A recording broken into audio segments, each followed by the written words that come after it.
오늘은 지난주에 나누었던 하나님의 말씀 얼마나 행복한가에 이어서 같은 주제를 가지고 행복한 삶의 조건이란 제목으로 여러분과 함께 하나님의 말씀을 묵상하기를 원합니다.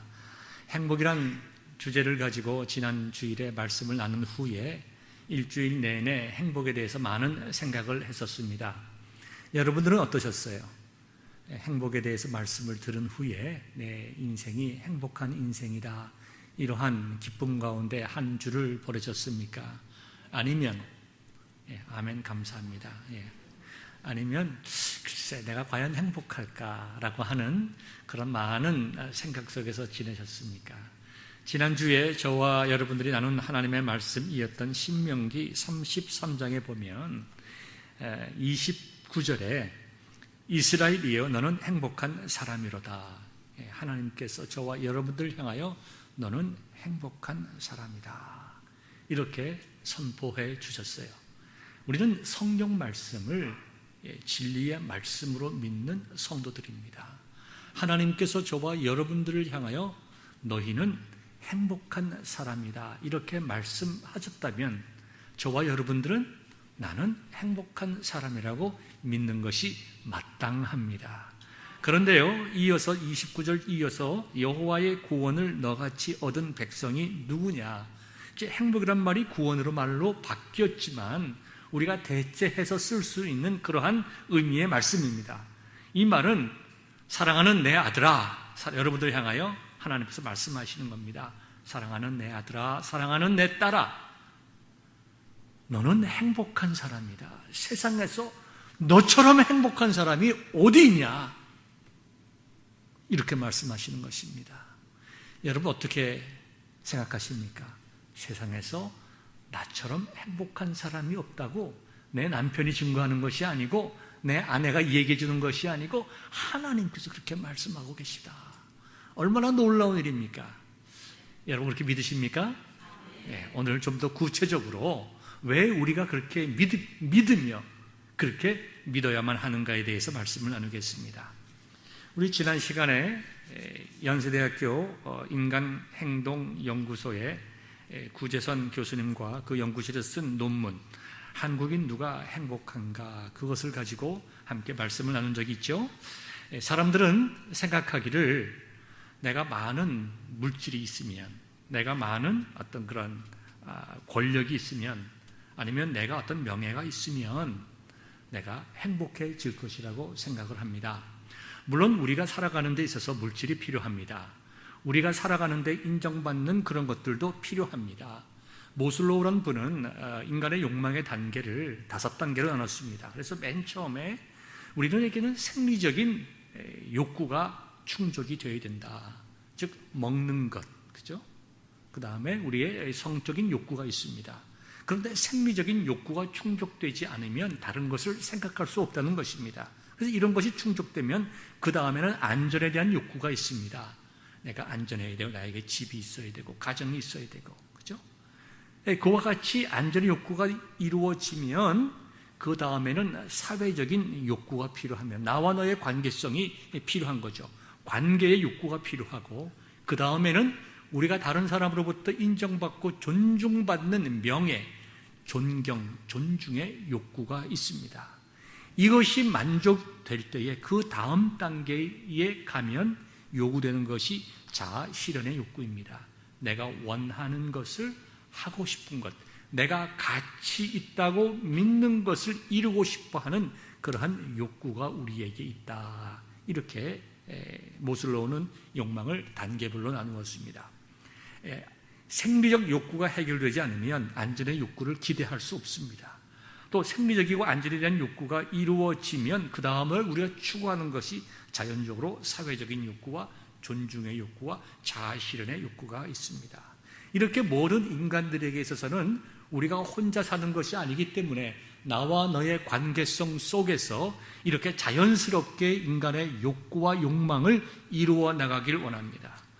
그러나 중요한 것은 가치입니다. 우리가 물질을 많이 가지고 있다고 하더라도 그 물질을 통해서 내가 부유해지는 것뿐만 아니라 나의 물질을 통해서 다른 사람이 풍성해질 때에 우리는 기쁨과 행복과 가치를 느낄 수가 있습니다. 여러분들은 아마 한국에 오래전에 계신 분들은 대방동에 있는 유한양액이라는 그 제약회사를 기억할지 모르겠습니다. 제가 국민학교 다닐 때에 대림동에 살았기 때문에 대림동과 대방동은 아주 가깝습니다. 그 대방동에 가면 노량진쯤인가요? 그때쯤 가면 유한양액이 있는데 거기는 유일한 씨라는 창업주가 있습니다. 제약회사죠. 그분은 자기 자녀들에게 재산을 남기지 아니하고 거의 대부분의 재산을 사회에 기부한 대한민국 기업인으로서는 처음으로 이렇게 기업의 사회적인 책임을 실천하신 분입니다. 그분은 돌아가셨지만 그분들의 자녀들에게 아주 약간의 정말 인간적인 정으로 표현할 수 있는 약간의 주식을 남겨두었는데요. 그 주식을 가지고 있던 그 따님이 이제 성장해서 많은 시간이 지나고 또 회사가 발전해서 약 100억 정도의 이제 그 가치가 되었습니다. 그 100억 정도의 가치가 되었을 때에 그것을 또다시 아버지처럼 사회에 이렇게 기부를 했습니다. 그러면서 아버지와 동일하게 이것은 나의 기업이라고 하는 것, 내가 가지고 있다고 하는 것은 나의 것이 아니고 내가 사회와 다른 사람을 위해서 봉사할 수 있도록 나에게 잠깐 맡긴 것이기 때문에 이것은 내가 사회에 환원하는 것이 옳다라고 그분은 그렇게 말씀했습니다. 그분도 행복하지만 그 혜택을 받는 많은 사람들이 행복해집니다. 요즘에 재벌들의 그 갑질 문제에 대해서 많은 얘기들이 있습니다. 갑질이라고 하는 것은 좋은 표현은 아닙니다만은 일반적으로 그렇게 신문 지상에서도 이제 표현이 됩니다. 현대모비스라고 하는 큰 기업체의 현대그룹의 그 회장 되시는 그 젊은 분이더군요. 보니까 40대던데 자주 운전기사 되시는 분을 바꿉니다. 운전기사가 오면 어떻게 그 회장님을 모셔야 될지 그 매뉴얼이 굉장히 두꺼운 매뉴얼이 있어요. 몇십 페이지의 매뉴얼이 있어요. 지침서가 있다는 얘기죠. 그 지침서대로 하지 않고 조금만 잘못하면 욕을 하고 발길질을 하고 말이죠. 때리기를 하고 폭력을 속삭하고 말이죠. 경비 보는 분들에게 아주 폭언을 하고 말이죠. 아파도 다른 이야기지만 아파트의 그 관리를 하는 그러한 모임의 그 회장 되시는 분은, 회장이라는 분은 한 번은 여러분들도 들어서 아시겠지 모르겠지만 경비 보시는 그 분에게 너는 돈 받고 일하는 우리의 종이니까 시키는 대로 할 것이지 웬 말이 많나. 여러분 지금 21세기를 살아가고 있는데 무슨 종이란 말이 다 나옵니까? 세상에. 이와 같이 힘 있는 자, 가진 자들이 그것을 바르게 쓰지 못할 때에 사회적으로 굉장히 큰 불행한 일을 가져올 수가 있습니다. 내가 얼마나 가졌는가, 내가 얼마나 높은 직책에 있는가도 중요하지만 그것이 어떻게 사용되어야 하는가에 대해서 우리는 개인뿐만 아니라 공동체적으로, 사회적으로 행복한 공동체, 행복한 사회를 이루어 나갈 수 있는가 없는가를 우리는 결정 지을 수가 있습니다. 다시 한번 한국인 누가 언제 행복하냐 하는 그 구재성 교수님의 글을 다시 한번 여러분 요약해서 말씀을 드리면, 한국 사회에서는 학력, 그 다음에 직업, 그 다음에 물질, 이것이 있어야 행복한 삶을 살 수 있다라는 그러한 아주 무의식적인 그런 아주 깊은 강박관념이 있다는 거예요. 그러나 이런 기대와는 달리 조사를 해보니까 학벌이나 직업이나 경제 수준이 그 사람들의 행복을 그렇게 결정하는 데 큰 영향을 주지 않는다는 것입니다. 행복의 수준이라고 하는 것은 그 사람의 외적이고 객관적인 여건에 따라 차이가 별로 없었다는 거예요. 우리는 부자이면 행복할 것이라고 생각했는데 부자들은 자기가 가지고 있는 많은 재산 때문에 그리 행복하지 않는다는 얘기예요. 도리어 많은 재산을 모으기 위해서 행복할 수 있었던 많은 기회들을 상실했다는 것입니다. 높은 학력, 좋은 스펙을 쌓으면 행복할 줄 알았지만 그렇지 않다는 거예요. 많이 배운 사람들은 많이 배웠다는 것 자체가 그에게 더 이상의 큰 행복을 주지는 못한다는 것입니다.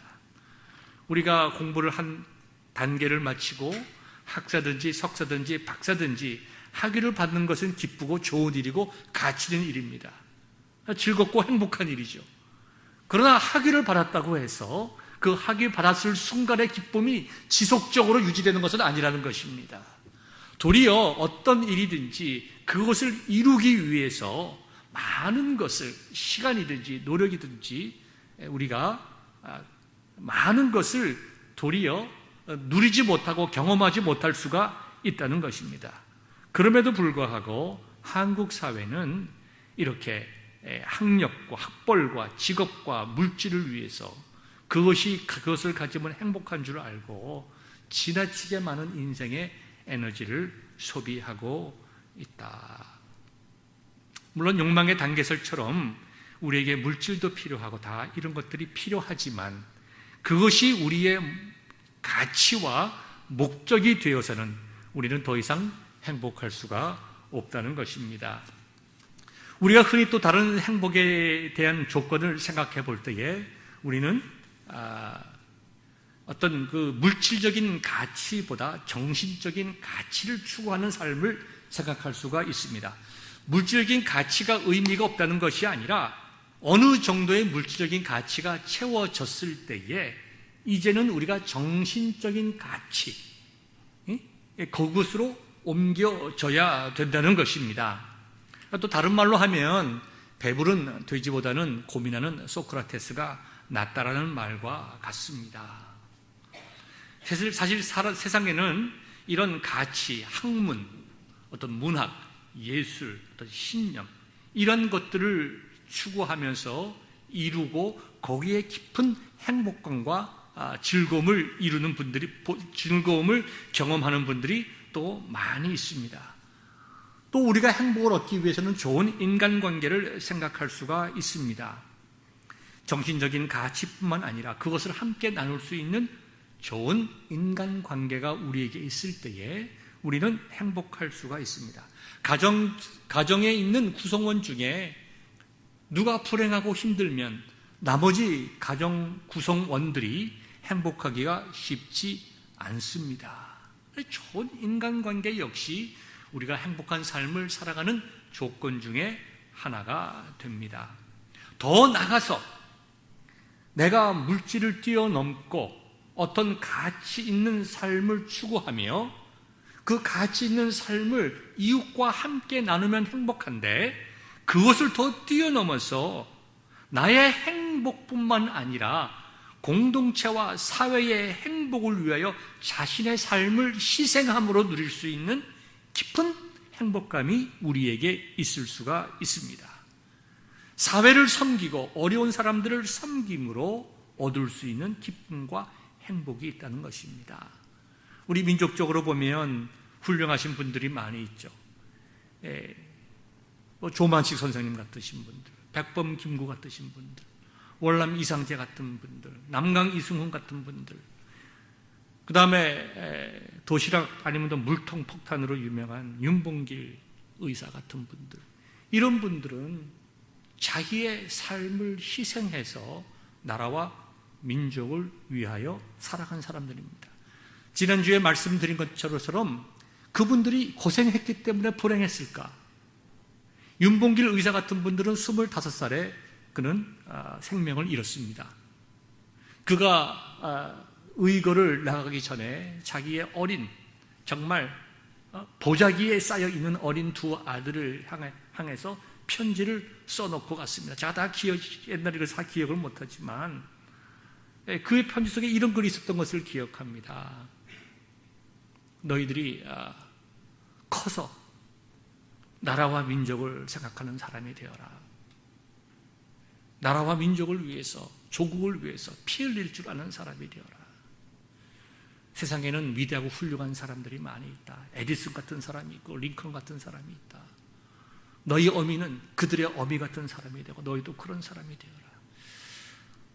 다시는 보지 못할 자기의 자식들을 위해서 아비가 마지막으로 쓴 편지가 그런 편지입니다. 그때 윤봉길 의사의 나이가 25살입니다. 저는 그 글을 옛날에 읽고 나는 25살에 뭘 했나 기가 막히더라고요. 나는 그때 여름에 망상 해수욕장 가서 캠프하고 재밌게 지냈지. 재밌고 즐거웠지만 보람된 일은 별로 없었다. 물론 그 당시와 지금의 배움의 단계가 다르고 인간이 자라고 성숙하는 과정이 조건들이 다르긴 합니다만은 근본적으로 25살 먹은 사람이 이처럼 생각하면서 피를 토해가면서 자기의 어린 두 아들을 향해서 편지를 쓸 수 있구나.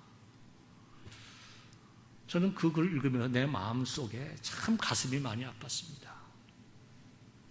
그런 행복한 사람입니다. 그런 행복한 사람이에요.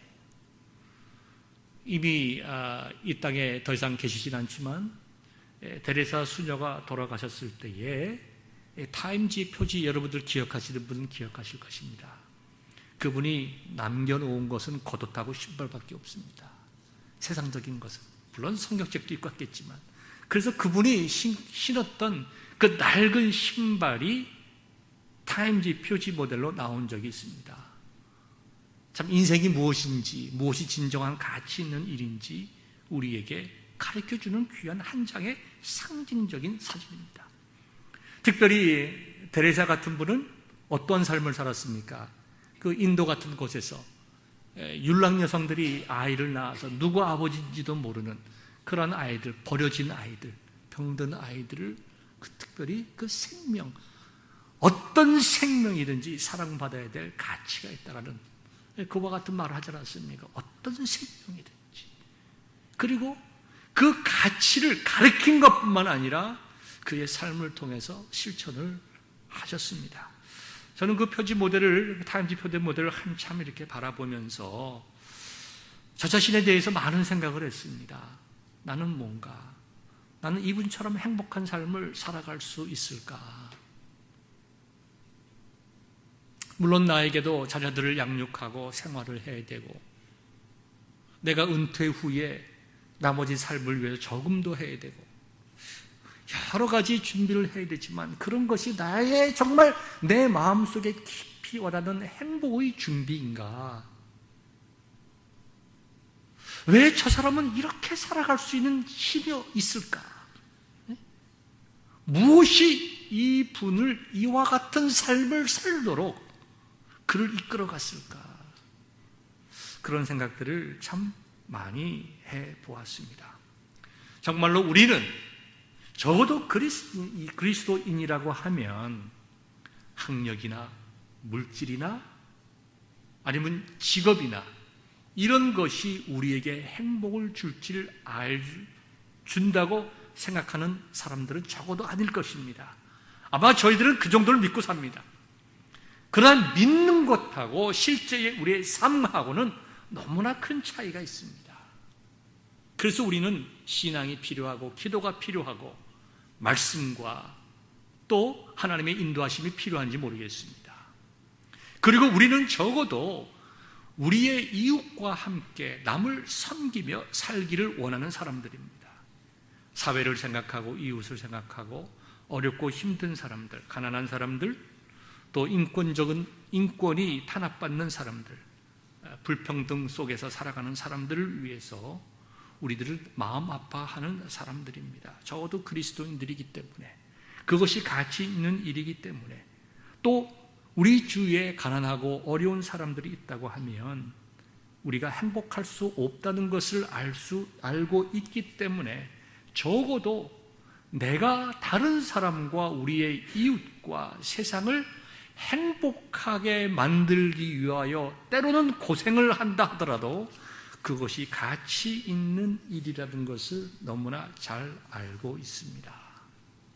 그런데요, 오늘 저와 여러분들에게 주시는 말씀을 중심으로 과연 좀 더 우리가 깊이 생각해 볼 때 진정으로 오늘 말씀을 통해서 우리가 가져야 할 행복의 조건이 무엇인가? 먼저 행복에 대한 정의를 한번 내려봅시다. 아주 간단하게 정의를 내리면 우리의 생활 속에서 충분한 만족과 기쁨을 느끼는 상태를 행복이라고 얘기를 합니다. 사전에 따라서 조금씩 다르겠지만 사전적인 의미가 그렇다는 얘기예요. 저와 여러분들이 살아가면서 내가 원하는 것을 다 얻고 이루고 특별히 내 삶 속에 스트레스가 없이 평안하고 기쁨을 누리는 것이 행복이라는 것입니다. 여러분 행복하세요? 그렇게 생각하시면 아마 예스에 놓을 겁니다. 오늘 아침에 교회에 오는데 남편이 늦게 일어나가지고 자기 아내는 바빠가지고 애들 막 챙기는데 도와주지도 않고 말이죠. 그냥 나갑니다. 아내가 얘기를 하죠. 여보, 애들 좀 채워주고 기저귀도 좀 채워주고 얘기를 합니다. 남편이 도와주지 않고 갈등하다가 싸우고 교회 옵니다. 교회 나오면서 행복할까요? 행복하지 않죠. 그리고 집에 돌아가서 미안한 마음을 가지고 남편이 아내에게 얘기를 합니다. 아침에 미안해.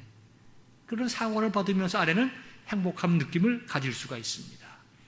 우리가 이러한 행복의 사전적인 의미를 가지고 내가 행복하냐 행복하지 않냐라고 따진다고 하면 우리는 하루에도 수없이 행복과 불행 사이를 왔다 갔다 할 것입니다. 어제 행복했다가 오늘 행복하지 못하고 오늘 행복했지만 오늘 오후에 우리는 행복하지 못할 수가 있습니다.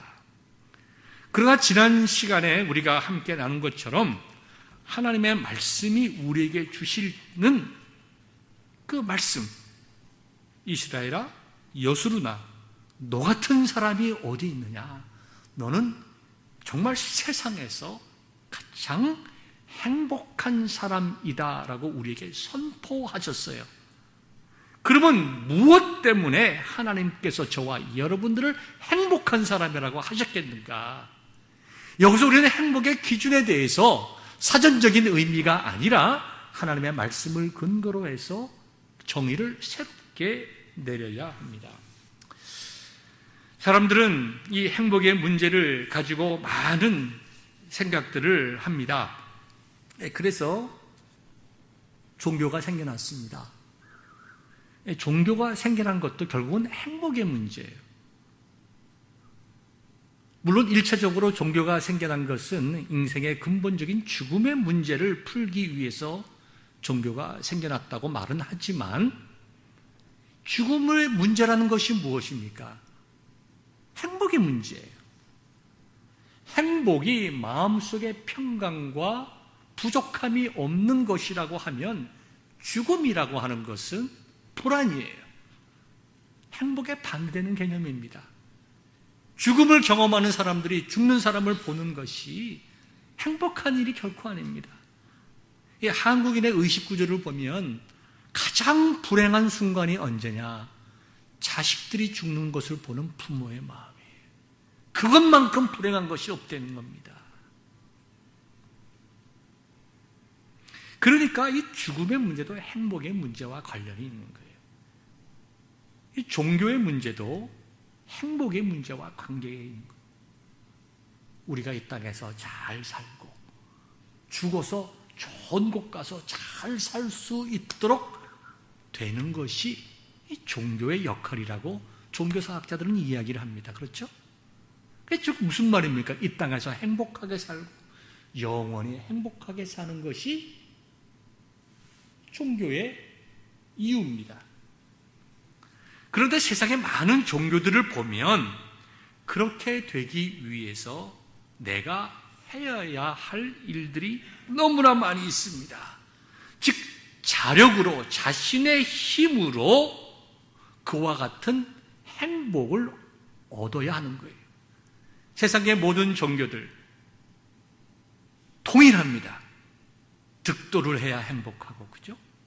내 속에 있는 불안과 부족의 문제, 그것의 핵심인 죄의 문제를 해결하기 위해서 고행과 수행을 해야 되고, 그래서 행복의 길을 얻어야 되고.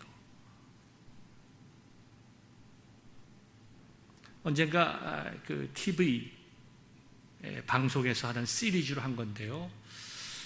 제가 제목을 잊어먹었습니다. 그게 뭐냐면 옛날에 그 차를 중국에 이제 차를 실어다가 파는 무슨 그 길에 대한 그 쭉 오래된 그 특집을 하는 걸 봤는데, 그 중에 보니까 한 사람이 그 이제 라마교를 믿는 그 지방이죠. 티베트의 그쪽인데, 차마고도라는 그런 그것이 있었는데 말이죠.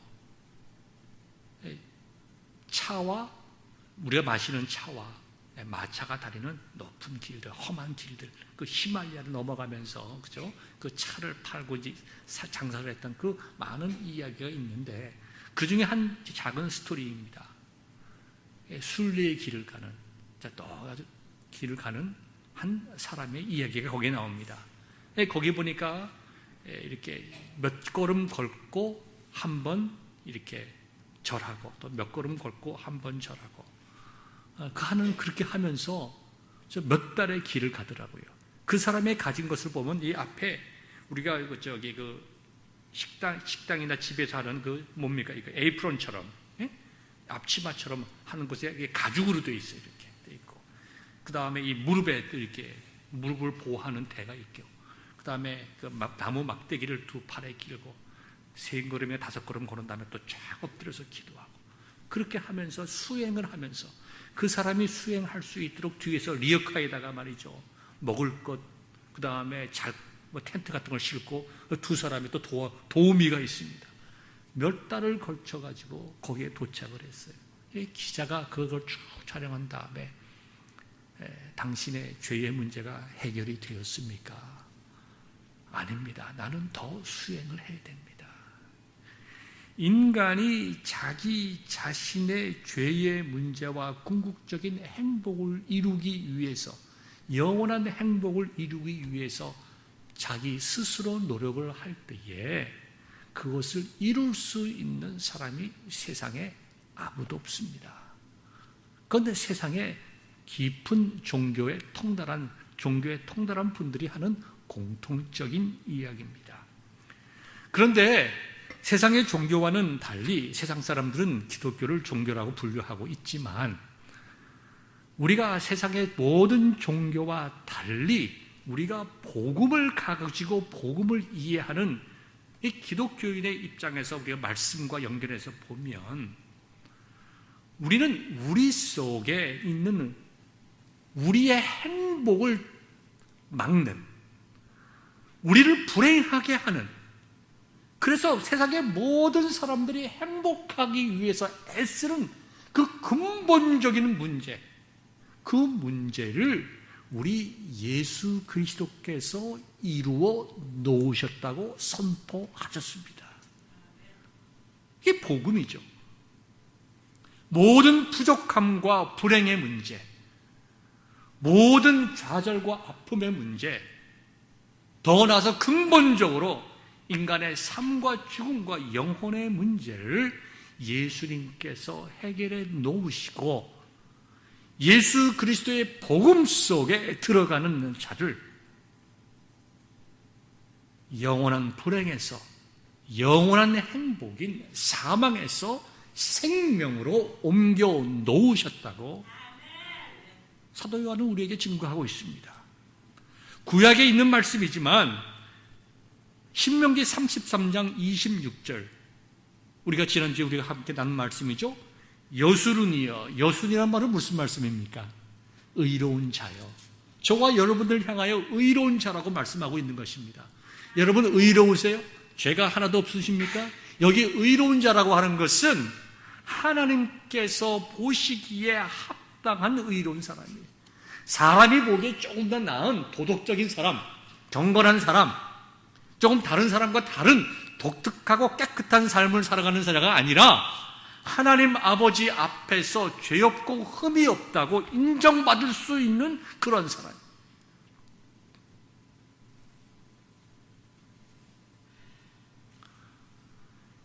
여기 말씀하는 여수run이여라고 하는 것은 1차적으로 보면 이스라엘 민족들을 얘기를 하고 하나님의 택하신 백성들을 얘기를 하지만, 근본적으로 예수 그리스도 안에서 의롭게 된 하나님의 구원받은 백성들을 말합니다. 그러니까 저와 여러분들이 예수 그리스도를 영접했을 때에 이미 하나님께서는 저와 여러분들을 향하여 너희는 의롭다고 말씀하시는 거예요. 그리고 로마서 1장 17절에 있는 말씀과 같이 의인은 믿음으로 말미암아 살아야 된다. 우리가 하나님께서 우리를 의롭게 하신 것은 우리의 공로가 전혀 없습니다. 하나님께서 온전히 100% 은혜로 하셨어요. 은혜로 말미암아 우리가 의롭다함을 받은 사람들입니다. 그런데 의롭다함을 받은 우리들은 이제부터 하나님 아버지 앞에서 의로운 자가 된 우리들은 이제부터 믿음으로 살아야 한다. 그러면 우리가 살아갈 때 인간의 모든 삶의 가치, 행복의 추구, 가치의 추구, 이 모든 것이 기준이 뭐가 되어야 돼요?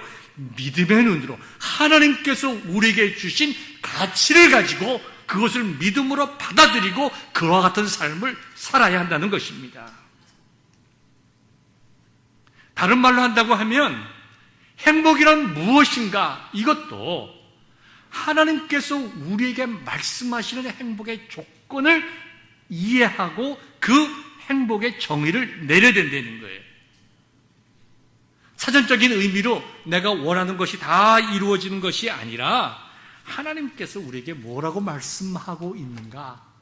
하나님께서 너는 행복한 자다. 너 같은 자가 어디 있냐? 너처럼 행복한 자가 어디 있냐? 왜 하나님께서 나에게 그와 같이 말씀하셨을까? 하나님께서 말씀하시는 행복은 무엇일까? 이것을 우리가 찾아야 된다는 것입니다. 그것을 찾고 그것을 추구해야 우리가 말씀 가운데 진정한 의미로서 행복한 삶을 살아갈 수 있다는 거예요. 일차적으로 성경은 신명기 33장 29절에서 구원을 말씀하고 있습니다. 너희들은 행복한 자들이다. 너희처럼 행복한 사람이 없다. 그 이유는 너희가 하나님의 구원의 반열 속에 있는 자들이기 때문이다. 우리가 지난주에도 말씀을 나눈 것처럼 우리의 학벌이나 우리의 재산이나 우리의 적인 사회의 지위를 많이 가진 사람들도 다 인생에 공한 문제들이 있습니다. 우리가 살다 보면 그 누구도 채워주지 못하는 하나님 파스칼의 말처럼 하나님 외에는 채울 수 없는 우리의 마음에 공간이 있습니다. 결국 사람이 만들어 놓은 행복의 정의에 따라서도 행복할 수 없다는 것입니다. 우리가 상대적으로 조금 행복할 수 있지만 내가 나이가 들어가면서 여러 가지 건강적인 것을 잃어가고 내 인생이 내 생각대로 되어지지 못했다고 생각이 들고 내 자녀들도 내가 기대한 대로 그런 삶을 살아가지 못하고 우리의 내일이 불안하고 우리의 내일이 부족함 속에 있을 때 보통 사람들 우린 다 행복하다고 이야기할 수가 없습니다. 난 왜 이렇게 불행한가? 적어도 불행이란 말은 쓰지 않는다 하더라도 우리의 마음속에 평강을 찾기가 힘들지만 하나님께서는 우리가 행복해야 할 확실한 이유에 대해서 지금 말씀을 하고 계시는데 첫 번째로는 우리가 하나님의 구원을 받은 자들이기에 행복하다. 이거는 구원의 문제를 떠나서 내가 누구인가를 깨닫게 해줍니다. 내가 누구인가? 결국 나는 하나님의 택함받은 백성이다. 하나님께서 나를 그의 자녀 삼아 주시고 이 땅에 살아가는 동안에도 하나님께서 나와 함께 하여 주신다. 하나님의 은혜와 인도하심에 대한 확신입니다. 그것이 저와 여러분들의 행복한 삶의 첫 번째 조건이 되어야 됩니다. 내가 조금 가지지 못했다 하더라도 내가 조금 배우지 못했다 하더라도 하나님의 손에 내가 잡혀있다. 하나님께서 나를 붙잡고 계시다. 내가 내 인생에 조금 부족한 점이 있다 하더라도 그것 때문에 내가 스트레스를 받고 내 마음속에 잠시 흔들림이 있다 하더라도 하나님께서 나와 함께 하시며 그 하나님이 나를 붙잡고 계시다는 확신이 우리로 하여금 행복의 이유가 되어야 하는 것입니다. 두 번째로 우리가 행복의 조건을 생각을 할 때에 하나님의 인도하심과 하나님의 보호하심 속에서 우리는 행복의 이유를 찾아야 됩니다. 오늘 우리가 읽은 본문의 말씀을 보면 사랑하는 자들아 고르민과 나그네 같은 너희를 권하노니 영혼을 거슬려 싸우는 육체의 정욕을 제어하라. 하나님께서 이 말씀을 우리에게 주시기 전에 먼저 베드로전서 2장 9절과 10절의 말씀을 통해서 우리가 누구인지를 다시 한번 설명하고 있어요. 너희가 전에는 하나님의 백성이 아니더니 이제는 하나님의 백성이 되었다. 너희가 전에는 긍휼을 얻지 못하였더니 이제는 긍휼을 얻은 자가 되었다. 다르게 말하면 너희가 전에는 죄로 인하여 죽을 수밖에 없는 죄의 자녀들이고 멸망의 길을 가는 자녀들이었지만 이제는 하나님의 은혜와 긍휼 속에서 너희가 새롭게 된 의로운 자들이다. 너희들은 하나님께서 택함 받은 족속들이다. 그리고 너희들에게는 하나님께서 너희들에게 사명을 주었다. 그 사명이 뭐라고요? 하나님의 놀라우신 이름을 세상에 선포함으로 세상을 밝히는, 그죠? 하나님의 놀라운 덕, 예수 그리스도의 십자가의 복음을 증거하게 너희들을 부르셨다. 결국 뭡니까? 소명의 문제예요. 저와 여러분들이 행복해야 될 행복의 조건은 하나님께서 우리에게 소명을 주셨다라는 확신입니다. 하나님을 모르는 분들도 세상에서 소명을 가지고 살아가는 분들이 많이 있습니다. 그러나 그들은 소명을 가지고 인간적인 존경과 보람과 가치를 느낄 수 있을지 모르겠지만 죽음의 문제를 해결하지 못했어요. 죽음의 문제 앞에서 그들의 가치와 그들이 추구했던 그 모든 것도 아무런 힘을 발휘할 수가 없습니다.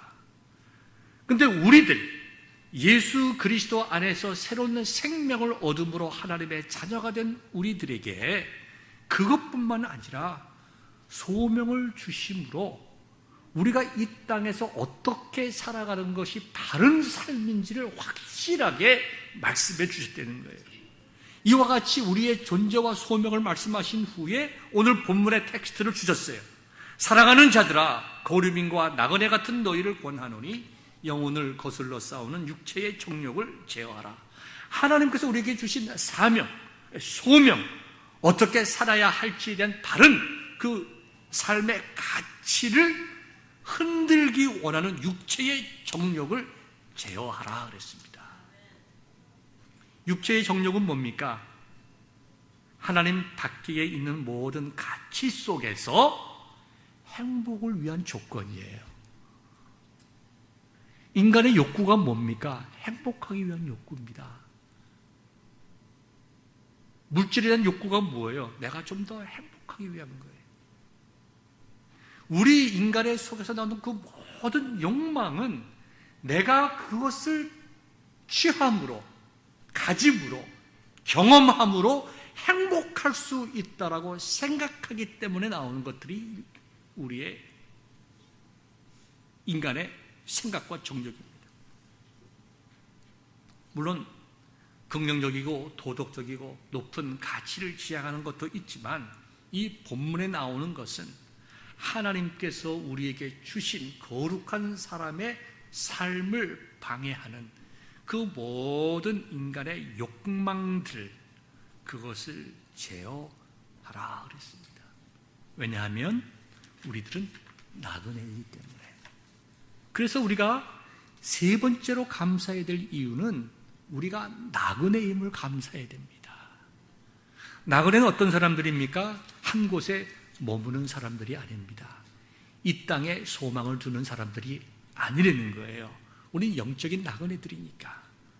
다시 말해서 이 땅에 잠시 있다가 없어지는 학벌이나 명예나 재산이나 이런 것을 추구하면서 보통의 한국 사람들처럼 인생을 낭비하는 자들이 아니라 하나님께서 우리에게 약속하신 영원한 자유와 평강과 충족함과 만족과 참 행복이 있는 하나님의 나라를 향하여 걸어가고 있는 자들이라는 것입니다.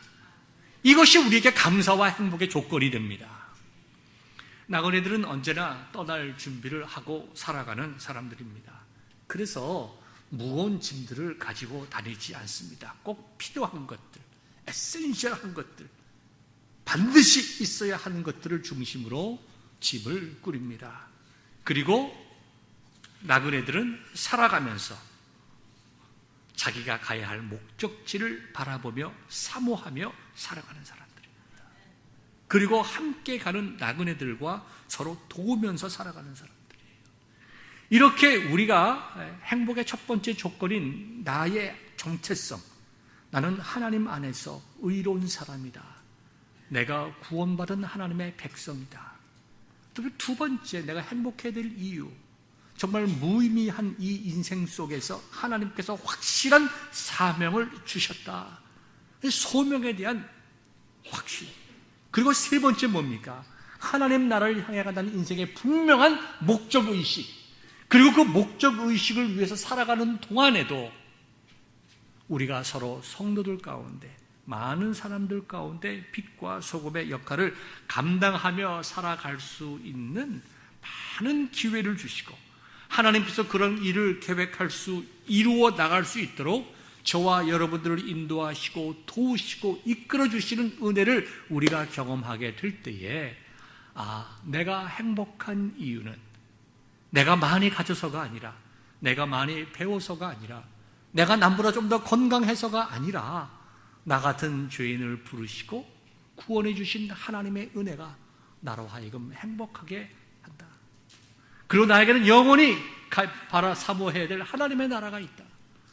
그리고 내가 이 땅에서 살아가는 동안에도 내가 해야 할 분명한 사명이 있다. 내가 이것으로 인하여 내가 행복하고, 이 행복한 삶으로 인해서 내가 감사해야 한다라고 생각할 때에 우리는 진정으로 행복할 뿐만 아니라 바른 인생을 살아갈 수가 있습니다. 말씀을 맺고자 합니다. 설교하면서 제가 윤봉길 의사의 그 아들에게 쓴 편지 이야기를 여러분들에게 전해드렸습니다. 25살의 나이에 자기의 어린 두 아들, 보자기에 쌓여있는 두 아들들에게 정말 피를 토하듯이 아비가 자식에게 너희도 나라와 민족을 위하여 목숨 바치기를 바란다고 썼을 때에 그 윤봉길 의사의 마음속에 가치가 뭐예요? 자기만을 위해서 살아가는 것이 아니라 나라와 민족을 위해서 살아가는 삶이 가치 있는 삶이고 행복한 삶이다. 그런 많은 고난을 당하고 고문을 당하고 사형을 받아서 25살 나이에 죽었지만 그 모든 고통을 이길 수 있는 확실한 행복이 그에게 있었을 것이다. 여러분들이 진정으로 그렇게 생각한다면 우리는 그 가치 플러스 진실로 하나님 안에서 영원한 생명을 얻는 행복이 저와 여러분들에게 있다는 것을 깨닫게 된다면 우린 진실로 내가 얼마나 행복한 자인가, 내 인생이 얼마나 가치 있는가, 하나님께서 내 인생을 얼마나 귀하고 아름답게 계획하고 계시는가, 우린 그걸 발견하게 됩니다. 그리고 그런 발견이 저와 여러분들의 삶을 통해서 감사함으로 나에게 주신 사명을 이루어 가게 하실 것입니다. 이와 같은 행복의 깨달음이 저와 여러분들에게 있기를 주의 이름으로 축원합니다.